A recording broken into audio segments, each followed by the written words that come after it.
septembre 2009. Je vous ai indiqué il y a 15 jours, donc, puisque samedi dernier vous n'avez pas eu ni de newsletter ni de vidéo, étant donné que j'étais absent, je vous ai indiqué donc que selon moi le mouvement du CAC au cours de la semaine du 14 au 18 serait positif. Bon, effectivement, voici le CAC du 14 au 18 et le mouvement est bien positif. Bon, comme je n'étais pas là, je n'ai pas pu vous dire quoi que ce soit pour cette semaine qui vient de se terminer. Je ne sais pas du tout ce que je vous aurais indiqué, très franchement.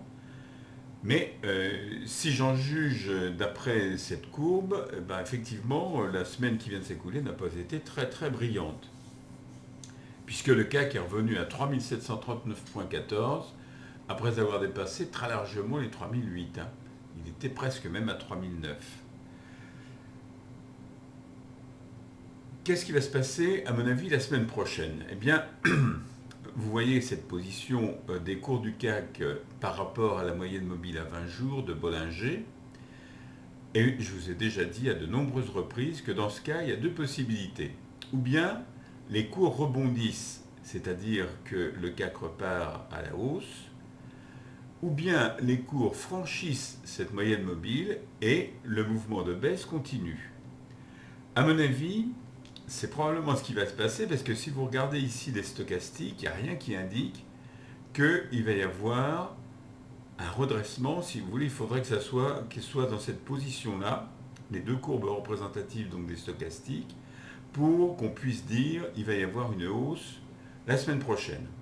Donc, le cas du CAC, disons, est réglé. Qu'est-ce qu'il en est maintenant à propos des devises?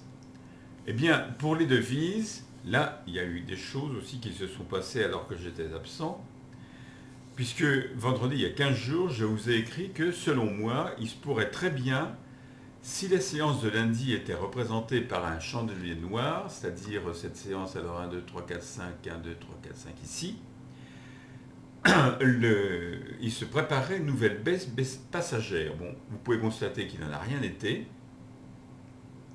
mais que le mouvement en fait a été reporté d'une semaine, c'est-à-dire cette semaine qui vient de se terminer. Cette baisse représente simplement, n'est-ce pas, une hausse du dollar par rapport à l'euro, et cette courbe donc semble vouloir continuer dans cette direction, puisque les stochastiques le laissent supposer, même si ça n'est qu'à court terme, n'est-ce pas? On est bien d'accord que sur le long terme, la moyenne mobile à 150 jours, vous voyez, de Weinstein monte, la moyenne mobile à 20 jours de Bollinger continue de monter de toute manière, bon, vraisemblablement elle s'aplanira un petit peu, mais je veux dire, c'est dans l'immédiat, il risque d'y avoir une baisse. C'est tout ce que je peux vous dire.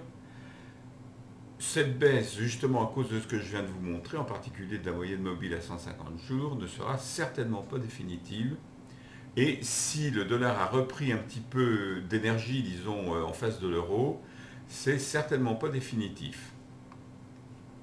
Dernière chose que nous examinons, c'est l'or. Alors l'or, là, il y a eu quelque chose qui s'est passé, puisque l'or s'est replié, vous voyez nettement, hein, après avoir connu une période où il était supérieur à 1020 dollars l'once, il s'est replié en dessous de 1000 dollars l'once, et je pense que ça risque de durer un petit moment, ce repli, parce qu'en fait, il s'agit plutôt d'une consolidation, c'est-à-dire d'une période au cours de laquelle l'or va recommence à baisser, mais il l'a fait déjà plusieurs reprises, regardez ici, pour repartir après vraisemblablement vers le haut, vers l'objectif que je lui ai assigné de 1200 dollars l'once. Alors en revanche, pourquoi cette baisse? J'ai bien cherché et j'ai trouvé dans des communiqués que le 20 ou 21 septembre, je ne me souviens plus de la date exacte, le FMI a annoncé vouloir céder une partie de son stock d'or. Le stock d'or du FMI, c'est quand même quelque chose d'assez considérable.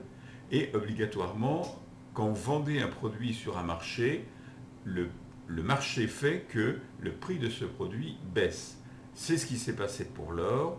C'est ce qui risque de se passer encore si d'autres banques centrales décident de revendre leur or, si vous voulez, mais je ne pense pas parce que j'ai l'impression que, au contraire, les banques centrales en ce moment ont tendance à acheter de l'or pour augmenter leurs réserves parce que le dollar n'est plus quand même considéré comme une monnaie fiable, on va dire. La seule devise fiable actuellement, à l'heure actuelle, il faut bien le reconnaître, c'est l'euro, quels que soient ses problèmes par ailleurs. Bien, eh bien, cela dit, je vous souhaite de passer une excellente semaine boursière et je vous dis à la semaine prochaine.